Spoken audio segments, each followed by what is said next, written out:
துளசி மாடம் வைத்து தினசரி காலை மாலை விளக்கேற்றுவது மிக சிறப்பாக கூறப்படுகிறது. துளசி மாடம் வைத்து வழிபடுவது நம் வீட்டிற்கு ஒரு பாதுகாப்பாகவே கருதப்படுகிறது. தனி வீடு உள்ளவர்கள் தனியாக மாடம் போல் கட்டி துளசி வைத்து வழிபடலாம்.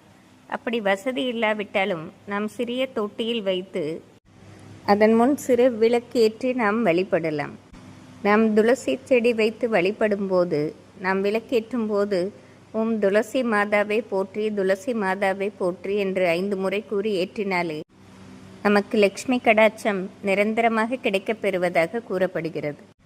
ஒரு சிலர் துளசி செடி வாடிவிட்டால் சற்று வருத்தப்படுவார்கள். ஆனால் நாம் வருத்தப்பட தேவையில்லை. நாம் வேறு ஒரு புதிய செடி வைத்து நாம் தினசரி அதை வழிபடுவது சிறப்பாகும். துளசியில் மகாலட்சுமி வாசம் செய்வதால் நம் வீட்டிற்கு அனைத்து கடாட்சமும் உண்டாவதாக நம் முன்னோர்களால் கூறப்பட்டுள்ளது. அன்றைய காலகட்டங்களில் வீட்டின் பின்வாசலில் துளசி மாடம் வைத்தே கட்டுவார்கள். வீட்டில் பெண்கள் காலை எழுந்தவுடன் குளித்த பின்னர் பின்வாசலை திறந்து முதலில் துளசி மாடத்தில் விளக்கேற்றி வணங்கிவிட்டு வேலையை ஆரம்பிப்பதாக கூறப்படுகிறது.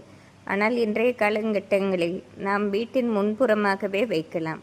துளசி மாடம் நாம் தென்கிழக்கு மூலையிலோ அல்லது வடகிழக்கு மூலையிலோ வீட்டின் வெளியே வைப்பது சிறப்பாகும். இப்பொழுது அப்பார்ட்மெண்ட்டில் இருப்பவர்கள் அவர்கள் பால்கனியில் ஒரு ஓரமாக வைத்து வழிபடலாம். சிறிய வீடாக இருந்தாலும் வீட்டில் நுழைவாசல் முன்பு வலது புறமாக வைத்து சிறிய விளக்கேற்றி நாம் காலை மாலை வழிபடுவது மிக சிறப்பாகும். துளசி செடி வைத்து வழிபடுபவர்களுக்கு தான் அதன் பலன் கண்டிப்பாக உணர முடியும். நாம் இது ஒரு எளிய பரிகாரம்தான். ஆனால் இதை நாம் வைத்து வழிபடும்போது வீட்டில் எந்த பிரச்சனையும் தீர்க்கப்படுவதோடு நம் வீட்டிற்குள் கந்திருஷ்டிகள் வராத வண்ணம் எனும் சுப நிகழ்வுகள் தடைகளும் நீங்க பெறுவதாக கூறப்படுகிறது.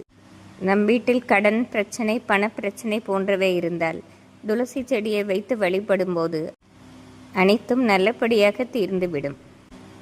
நாம் செவ்வாய் வெள்ளிக்கிழமைகளில் மஞ்சள் குங்குமம் வைத்து துளசி செடியை 3 முறை வலம் வந்து வழிபடுவது மிக சிறப்பாக கூறப்படுகிறது.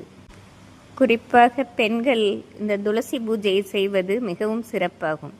அனைத்து வயது பெண்களும் தாராளமாக துளசி பூஜையை செய்யலாம். திருமணத்திற்கு காத்திருக்கும் கன்னிப் பெண்கள் துளசி செடியை தினசரி சுற்றி வந்தார்கள் என்றால் மிக விரைவில் மனதிற்கு பிடித்த மணமகன் கிடைப்பதாக கூறப்படுகிறது. இவ்வளவு சிறப்பு வாய்ந்த துளசி செடியை நாம் வீட்டில் வைத்து வழிபடுவது மிகப்பெரிய ஏற்றமாகும். நன்றி, வணக்கம்.